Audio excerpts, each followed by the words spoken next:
You were running through the middle of the desert in your underwear and a t-shirt, a gun in your hand, a burning RV behind you, sirens closing in from the distance. And you'd seen this scene before, because you'd watched Breaking Bad, every episode, start to finish. And one morning you opened your eyes and you were inside the very first episode, in Walter White's body. But wait, let's rewind to the beginning. That morning, when you looked in the mirror, a tired man stared back at you. And my friend, I've got bad news. There was a tumor already growing in this body's lungs, one nobody knew about yet. But you knew. And not just that, you knew the whole story. Who would die, who would betray you, and how all of it would end. And the ending was bad. So your first plan made perfect sense. Don't go down this road at all. No cooking, no Jesse, no Heisenberg. A quiet, clean life. But reality came knocking. You were a dying high school teacher. Your wife was pregnant, your son walked on crutches, and your salary didn't even cover the treatment bills. After you were gone, your family would be left with the few bucks you'd leave behind. There was also gray matter, the company you'd co-founded as a young man and walked away from, selling your share for $5,000. The company was worth billions now. Your old partners, taking pity on you, offered to pay for your treatment. But every cent of that money reeked of poor Walter. You refused, just like he did. Only one road was left, Walt's road, but you knew the ending. So you made yourself a promise. You'd walk the same road, but you wouldn't make his mistakes. You'd keep your family together. You'd be a better Walt. There was just one catch. You weren't a chemistry genius. You were in Walt's body, but the mind inside was still yours. Your only option was to learn. Luckily, along with the body, you'd inherited a teacher's whole background, notebooks, textbooks, the school lab. You buried yourself in them for weeks. And you had one clue nobody else had. You knew what the product was supposed to look like in the end. It would be blue. You made that color your compass, and trial after trial, you crept closer to the formula, until one day you looked down at what was in your hands and saw it. Blue. By the way, one evening I caught you in front of the mirror, rehearsing the line, "Say my name." My friend, drop the line. We're still in season 1. Go study. Your first test came knocking soon enough. You knew Emilio and Crazy 8 were coming to kill you. The day, the place, the intent. Walt had been caught off guard. You weren't. You walked out of that RV even cleaner than Walt did. But the man who survived was chained up in a basement, and he knew your family's address. You thought about it for days. In the end, you did it with your own hands. After that night, something changed. You were no longer in danger. You were the danger. As things grew, you knew you couldn't go it alone. Good news, you also knew who to call. That shady lawyer from the cheap commercials, Saul Goodman. Walt had found him by accident, in a pinch. You showed up at his door the very first week. Because the man wasn't just a lawyer, he was a guide who knew where to hide the money, how to erase the trail, and how to silence whoever needed silencing. My friend, he was the only character who could make you laugh even in your darkest moments. Enjoy it, because even his ending isn't exactly bright. There was just one little detail. Your brother-in-law Hank's entire job was catching guys like you, and you sat at the same table with him every week. On the show, that irony was fun. In real life, every family breakfast turned into an hour spent in an interrogation room. Then your cancer went into remission. Your family cried for joy. You were the only one who couldn't be happy, because you knew it would come back. Even false hope was off limits for you. Anyway, when it came to distribution, you tried to stay away from Tuco. You'd watched that man, a walking bomb. But it didn't work. The product was too good. The blue spread from mouth to mouth, and Tuco found you. At their first meeting, Walt had pulled that famous trick, the white stuff he set on the table that looked like product but was actually an explosive. But you can't pull that trick, and you knew it. That was a real chemist's work, not yours. You had only one card, surprise. So you walked into that first meeting with a smile, but you'd set a trap beforehand. And before Tuco even knew what hit him, you took him out, right at the start. Jesse looked at you with completely different eyes that day. He was afraid of you. The man in front of him wasn't the teacher he knew. But there was nothing he could do.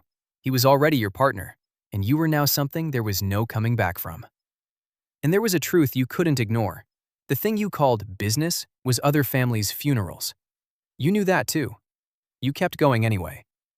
Then came Jane, and you knew that night was coming. You could have saved the girl. Weeks in advance, a single warning would have done it. But you also knew that if Jane lived, she and Jesse would go down hand in hand. So when that night came, you stood there, just like Walt, and watched. The girl died, but this time you cut the chain right there. Jane's father was an air traffic controller, and on the show, broken by his daughter's death, he sent 2 planes crashing into each other, killing 167 people. You knew this. So you stepped in and kept that man from sitting down at that screen that night. The planes didn't fall. 167 people never died because of you. You hadn't saved Jane. But you also hadn't brought 167 souls down out of the sky. For the first time, what you knew had actually saved someone's life. And that night, your conscience eased, if only a little. You tried to save Jesse, too. You kept him close, you looked out for him. You didn't do most of what Walt did to him. But you needed him as well, and loving and using got tangled together in your hands. The deeper you sank, the deeper he sank with you. You wanted to protect him, but this world was pulling him in too. Honestly, you could have stopped right here. You already had more than enough money to last your family for years. That one original goal was done. The smart move was to walk away. And my friend, I have to be honest with you. You didn't stop. Because since you knew everything in advance, you were never afraid. Everything was easy, and for the first time in your life, you felt powerful, smart, like a winner. People were afraid of you, so why would you stop? Next up was growing. You knew Gus Fring's distribution network. You knew that if you got into it, you could scale the whole operation up many times over in an instant. But this time you didn't rush. You didn't take him out right away, because there was a lot you could get from him first. First, you used his network. Without waiting for him to come to you, you made contact at that chicken restaurant, Los Pollos, and plugged into the channels of the biggest distributor in the city. Your product was reaching everywhere now. Then you used his legendary underground lab, the world's cleanest kitchen, hidden beneath a laundromat.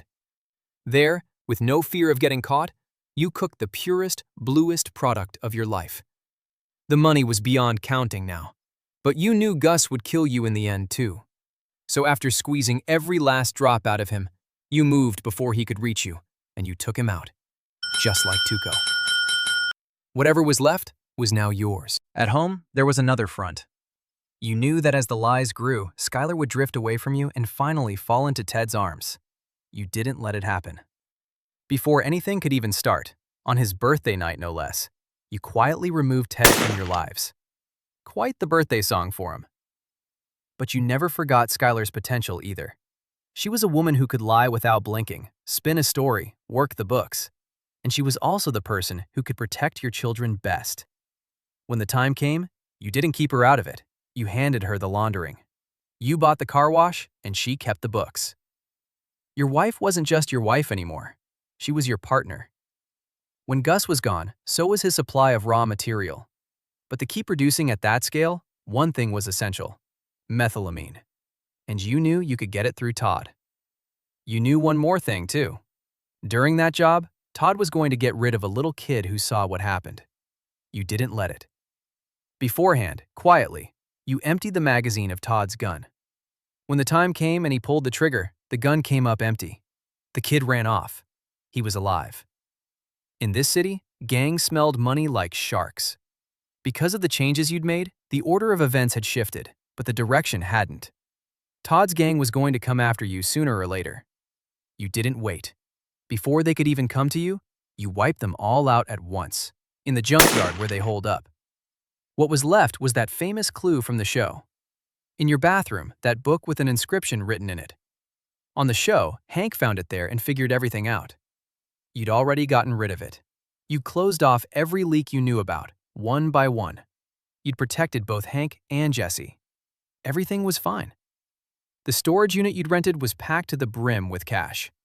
Months went by, but there was one leak you hadn't accounted for, and you'd opened that leak yourself. By doing a good deed, no less. That kid.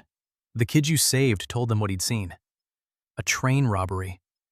He may not have known who you were, but that tip started an investigation, and from the traces that investigation turned up, a fingerprint, little scraps of evidence piling onto one another, Hank, step by step, finally got to you. One day, in In that very desert you'd seen at the very beginning, he caught you with Jesse. Guns were drawn, and in that moment of chaos, Jesse, no longer the person he used to be, backed into a corner, pulled the trigger. Hank dropped. And you, utterly destroyed, fled once again to that mountain cabin. Just like Walt. Your life had been torn to pieces. You'd taken care of Tuco at the very start. You'd brought down Gus. You'd saved 167 people on those planes. You'd saved that kid. You'd wiped out the gang with your own hands. You'd torn up half the script and rewritten it. You'd become a better Walt than you ever were. But here's the most bitter part. In the end, what gave you away wasn't a murder. It was an act of mercy. You'd changed the road, but you couldn't change the destination. That desert you saw in the very first scene had been waiting for you all along. The show's ending didn't change. You realized that the things Walt did weren't mistakes, that every road ends in the same place. Like Walt, you were doomed to lose. So if it were you, would you walk down that road knowing everything? Or would you stop right at the start? Drop your answer in the comments. Don't forget to like and subscribe. See you in the next life.